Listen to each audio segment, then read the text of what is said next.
I'm going to be honest with you, being a student in the UK is expensive. You've got high rents, you've got expensive food, and you're trying to go out 3 nights a week with your friends. My name is Samuel Barr. I'm a current Leeds Uni student and I've also studied at Manchester University. In this video, I'm going to give you the top 5 things that I do to keep my expenses low as a student without having to miss out on a student experience. I'm not just going to be telling you to stop buying coffee or to start shopping at Aldi.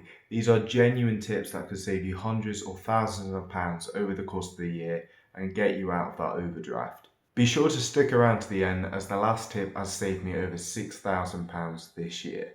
So without further ado, the first tip is to keep your rent as low as realistically possible. The harsh truth is that there isn't going to be that much point in budgeting if you're keeping your biggest expense bloated through the roof. You need to get that rent down. These days, most student housing contracts are going to be 52 weeks long. So what that means is that if you increase your rent by £20 a week, it doesn't sound like that much, but it's going to add up to over £1,000 over the course of the year. You really need to get that rent down.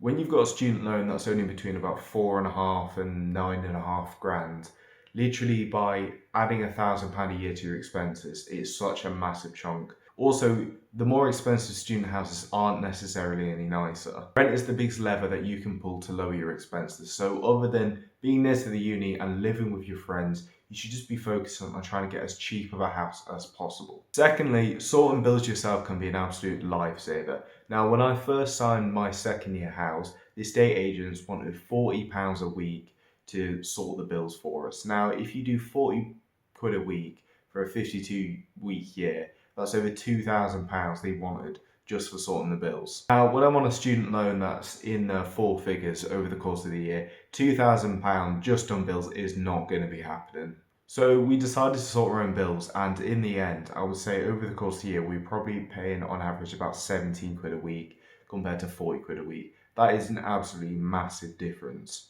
It also meant that we only had to pay for the bills that we're actually bothered about, like energy, water and broadband, and we weren't having to pay for stuff that we weren't even going to use, like TV licenses. If you think about it with an estate agents, they're only going to be sorting the bills for you if they can get the bills for cheaper and make a profit on the top. If they were offering you a better deal than you'd get for doing it yourself, they wouldn't bother to do it.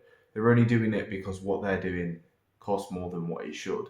It just goes to show how greedy landlords and estate agents can be, so make sure that you're always doing your own research. My favourite tip is something that I've come up with myself, and it's something that's going to stop you from blasting through your student loan as soon as it comes in. And now what you need to do is open up a second bank account. Once you've opened up the second bank account, I want you to send yourself a direct debit every week. So you can send yourself a weekly budget so that you don't blast through all your money at the start of the term. The money coming into this bank account is just going to be money for you to walk around with, use on a day-to-day in the shops, use on a night out. One of the biggest problems with student loan is that it comes in big chunks, in big waves. It doesn't come out every month or every week. So what this is going to do is it's going to stop you from blasting through all of your student loan at the start so that you budget out and share out evenly across the term. It's something that's super easy to do, and I've spent a lot less money since I started doing it. It also gives you a little bit more protection if your card ever got stolen or something like that. Following on from that, reading through what you've spent every month at the end of the month is the only way that you're going to be able to reduce your expenses with zero willpower.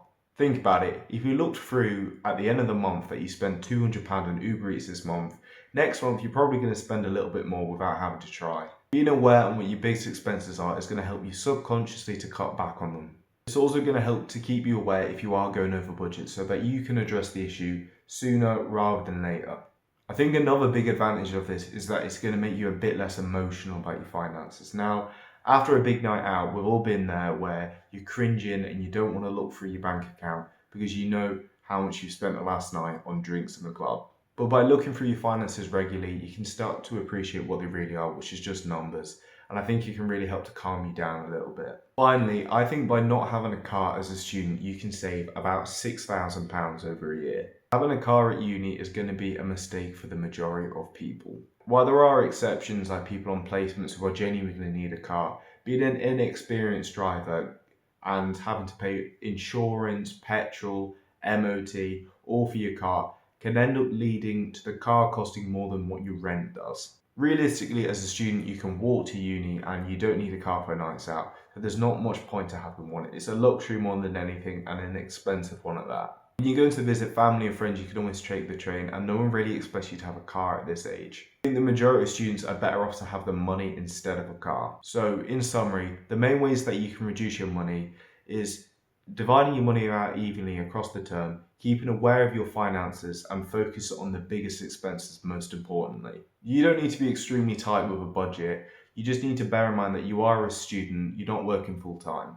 If you found this video helpful, please like and subscribe because I'm going to be making more videos giving student money tips. But with that being said, thank you very much for watching.